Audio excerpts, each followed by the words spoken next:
जय हिंद all of you. Welcome to my YouTube channel. मैं आशा करती हूँ कि आप सभी अपने अपने घरों में सुरक्षित होंगे। आज का हमारा टॉपिक है simile and metaphor. Okay, simile and metaphor, इसको हिंदी में बोलते हैं उपमा और रूपक।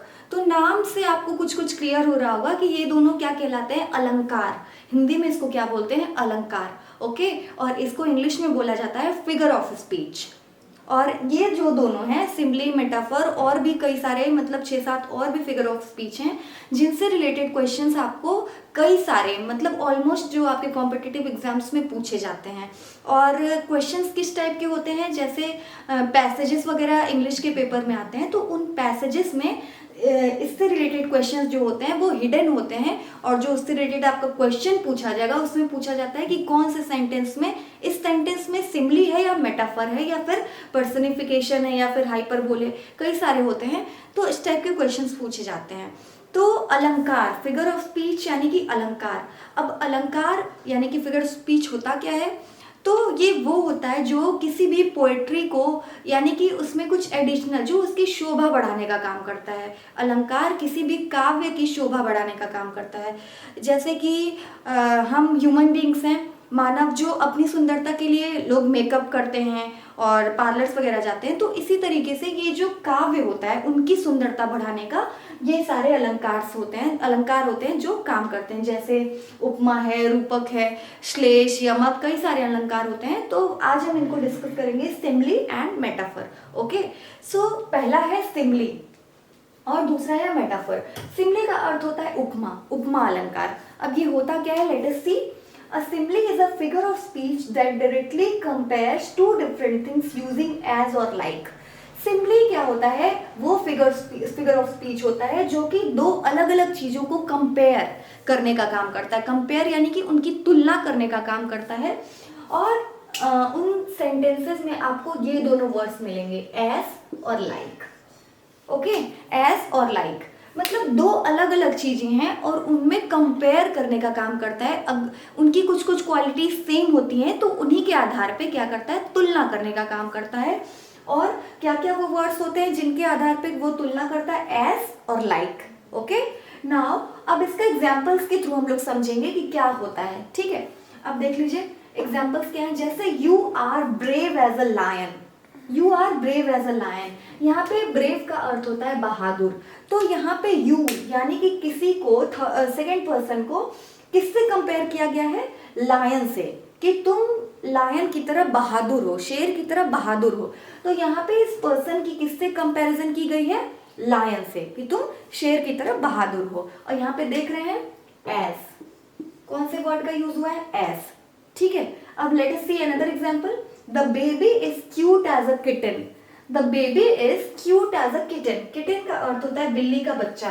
तो बिल्ली का जो बच्चा होता है अक्सर आप देखते हैं बहुत क्यूट होता है। तो यहाँ पे बेबी को कंपेयर किया गया है किससे, किटन से। बेबी को किससे कंपेयर, बच्चे को किससे कंपेयर किया गया है, किटन से, कि जो बेबी है वो बिल्ली के बच्चे की तरह क्यूट है। तो यहाँ पे भी देख रहे हैं आप, कंपैरिजन हुआ है, तुलना की गई है। तो यहाँ पे ये वर्ड आप देख रहे हैं एज का यूज हुआ है। ठीक है, अब देखिए जैसे third one, she looks like an angel. Angel यानी कि जो परियां, आपने कहानी वगैरह में पढ़ी होगी, परियों के बारे में, अप्सराएं जो होती हैं तो उनको एंजल बोला जाता है। ठीक है, तो एंजल, यहाँ पे she looks like an angel. She यानी कि किसी गर्ल की कंपैरिजन की गई है, किससे, एंजल से। ठीक है, यानी कि तुम किसकी तरह, वह किसकी तरह दिख रही है, एंजल की तरह। तो यहाँ पे कंपैरिजन हुआ है और क्या वर्ड से कंपैरिजन हुआ है, like. She looks like an angel. Okay. Now next example. This board is soft like a velvet. This board is soft like a velvet. तो कोई भी बोर्ड का आप देख सकते हैं, जो भी बोर्ड सॉफ्ट हो उसको आप, जैसे ये बोर्ड है मेरा, तो मैं, ये बहुत सॉफ्ट है तो मैं इसको बोल सकती हूँ this board is soft like a velvet. Velvet यानी कि बहुत ही मुलायम, जिससे कालीन वगैरह होती है, वेलवेट की कपड़े भी होते हैं। तो एक तरीके का ये कपड़ा होता है जो कि बहुत ही सॉफ्ट होता है। तो यहाँ पे बोर्ड का कंपैरिजन किससे किया गया है, इस वेलवेट से। ठीक है, यहाँ पे देख रहे हैं बोर्ड और वेलवेट दो अलग अलग डिफरेंट चीजें हैं, लेकिन इसको तुलना की गई है, यानी कि कंपैरिजन किया गया है। और वर्ड यहाँ पे क्या यूज हुआ है, लाइक। तो यहाँ भी क्या है, ये सिमिली है। अब देखिए, the chocolate is sweet as a sugar. The chocolate is sweet as a sugar, मतलब चॉकलेट किसकी तरह स्वीट है? शुगर की तरह। चॉकलेट जो है शुगर यानी कि चीनी की तरह मीठा है। तो यहाँ पे chocolate and sugar both are different things, ठीक है, लेकिन इनके जो सिमिलर क्वालिटीज हैं उनके आधार पे कंपैरिजन किया गया है कि चॉकलेट क्या है? शुगर की तरह स्वीट है, ठीक है। और यहाँ पे भी वर्ड किसका यूज हुआ है? एज। तो इन सभी सेंटेंसेस में आप देख रहे हैं दो अलग अलग चीजों की तुलना की गई है उनकी समान क्वालिटीज के बेसिस पे, ठीक है। और वर्ड्स क्या क्या यूज हुए हैं यहाँ देखिए, जैसा मैंने बताया एज और लाइक का यूज होता है कंपैरिजन करने में। तो इन सभी सेंटेंसेस में एज और लाइक का प्रयोग हुआ है। Hope you all have understood this. Simile, इसको उपमा भी बोलते हैं। अगर आप हिंदी व्याकरण की बुक में पढ़ेंगे तो आपको उपमा अलंकार नाम से ये मिलेगा, ठीक है। नाउ अब नेक्स्ट पे आते हैं मेटाफर। मेटाफर को हिंदी में बोलते हैं रूपक, रूपक अलंकार। अब मेटाफर क्या होता है? Let us see the definition.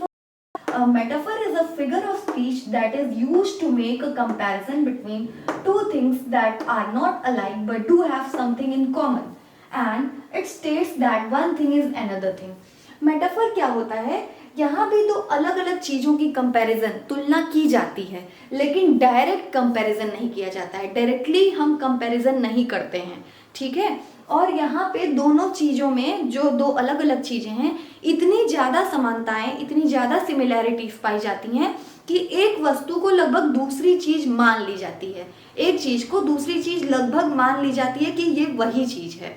और यहाँ पे एज या लाइक का यूज नहीं होता है। एज और लाइक जो होता है मतलब आप कह सकते हैं एक तरीके से हिडन होता है, छुपा हुआ होता है। तो मेटाफर में भी दो चीजों का कंपैरिजन हुआ लेकिन डायरेक्ट कंपैरिजन नहीं हुआ, और इसमें क्वालिटीज इतनी ज्यादा दोनों में सेम होती हैं कि लगभग एक चीज को दूसरी चीज मान ली जाती है, ओके। और यहाँ पे मैंने बताया एज और लाइक का प्रयोग नहीं होता है, इससे आप पहचान सकते हैं। तो अब एग्जाम्पल्स इसके देख लीजिए क्या होते हैं। जैसे my mother's voice is music to my ears. यहाँ पे आप देख रहे हैं माई मदर्स वॉइस मतलब मेरे मदर की जो वॉइस है is music to my ears. Music to my ears यानी कि म्यूजिक आप समझते हैं बहुत ही मीठा होता है, जो कि हमें बहुत रिलैक्स, हमारे माइंड को रिलैक्स करता है। जब भी हम बहुत स्ट्रेस्ड होते हैं या फिर अपने फ्री टाइम में आप म्यूजिक सुनना पसंद करते हैं क्योंकि वो आपको अच्छा लगता है। तो यहाँ पे मदर की वॉइस को, मदर की आवाज को किससे कंपैरिजन किया गया है? म्यूजिक से, जो कि बहुत अच्छा होता है, जो कि बहुत रिलैक्सिंग होता है। तो यहाँ पे आप देख रहे हैं कि मैंने एज और लाइक का वर्ड जो है वो मैंने यूज नहीं किया, डायरेक्टली मैंने बोला है कि my mother's voice is a music to my ears, okay. और अगर इसी को हम लोग सिमली में लिखते तो ऐसे बोल सकते थे कि my mother's voice is like music for my ears, ऐसे बोल सकते हैं, ठीक है। यहाँ पे देख रहे हैं आप एज और लाइक का यूज नहीं हुआ है लेकिन कंपैरिजन हुआ है, वो भी डायरेक्ट। यहाँ पे मैंने डायरेक्ट बोला है कि mother's voice is music to my ears. Now let us see the next example. Laughter is the best medicine. Laughter is the best medicine. Laughter यानी कि हंसना, ठीक है, हंसना। Laughter is the best medicine. यहाँ पे जो हम हंसते हैं उसको बेस्ट मेडिसिन बोला गया है। Laughter is the best medicine मतलब हमने डायरेक्ट बोला है कि हंसना क्या होता है? एक तरीके की सबसे बेस्ट दवा होती है। सब लोग बोलते हैं कि अगर हम हंसते रहेंगे तो हमें कोई बीमारी नहीं होगी। आधा से ज्यादा बीमारियां हमारे खुश रहने से दूर हो जाती हैं। तो लाफ्टर को क्या बोला गया है? Best medicine. यहाँ पे देख रहे हैं लाफ्टर को बेस्ट मेडिसिन से कंपैरिजन किया गया है, लेकिन एज और लाइक का प्रयोग नहीं हुआ है। डायरेक्टली बताया गया है कि laughter is what? Best medicine, okay. Now let us see the another example. Words are the weapons with which we wound. Words are the weapons with which we wound. Words यानी कि शब्द, weapons यानी कि हथियार, and which we wound, wound मतलब कि घायल, ठीक है।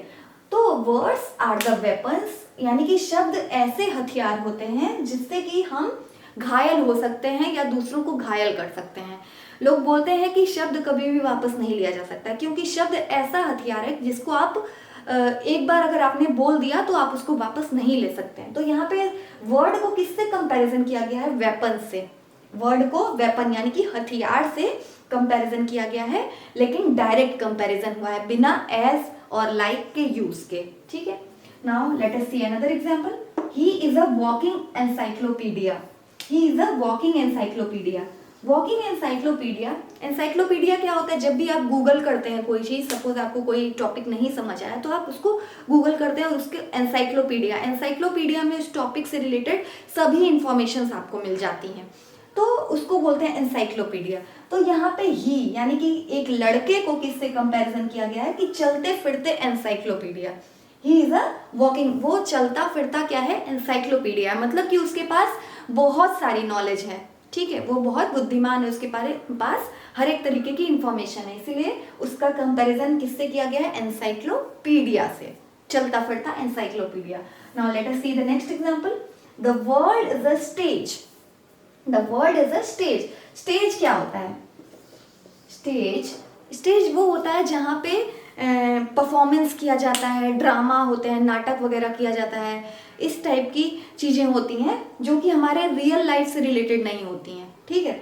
तो वर्ल्ड, यहाँ पे वर्ल्ड, संसार को किससे कंपैरिजन किया गया है? स्टेज से, क्योंकि संसार में कई तरीके की चीज़ें होती हैं जो हमारे कई बार समझ के बाहर होती हैं। कुछ ड्रामेटिक चीज़ें होती हैं, कुछ रियल चीज़ें होती हैं, तो जो हमारी कभी कभी समझ के बाहर होता है। तो वर्ल्ड इज अ स्टेज जहाँ पे हर तरीके की चीज़ें होती हैं, ड्रामा भी होता है, रियल लाइफ पे बेस्ड जो होती हैं वो भी चीज़ें होती हैं।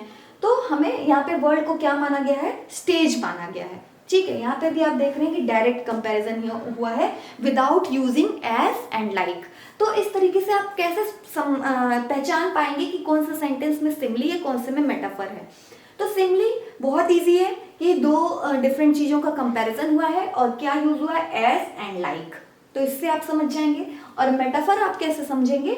यहाँ पे बिना एज और लाइक के यूज किए हुए जब दो डिफरेंट चीज़ों को कंपैरिजन किया जाता है और दोनों में इतनी ज़्यादा सिमिलैरिटीज होती हैं कि लगभग उस चीज़ को हम लोग दूसरी चीज़ मान लेते हैं, तो यहाँ पे एज और लाइक का यूज करने की जरूरत नहीं पड़ती है। तो ये था सिमिली एंड मेटाफर के बारे में। Hope you all have understood. आपको समझ में आया होगा आज का टॉपिक। और भी कई सारे फिगर ऑफ स्पीच अलंकार होते हैं जिनको मैं अपने नेक्स्ट वीडियो में डिस्कस करूंगी। एक बार आप उसको रिवाइज कर लीजिएगा। कई सारे आपके कॉम्पिटिटिव एग्जाम्स में पूछे जाते हैं, इनफैक्ट आपके सीटेट, यूपीटेट, इन सारे एग्जाम्स में भी पूछे जाते हैं। वीडियो पसंद आए तो प्लीज़ इसे लाइक, शेयर, सब्सक्राइब जरूर करिए और अपना ध्यान रखिए, अपने आप को सुरक्षित रखिए। Thank you so much.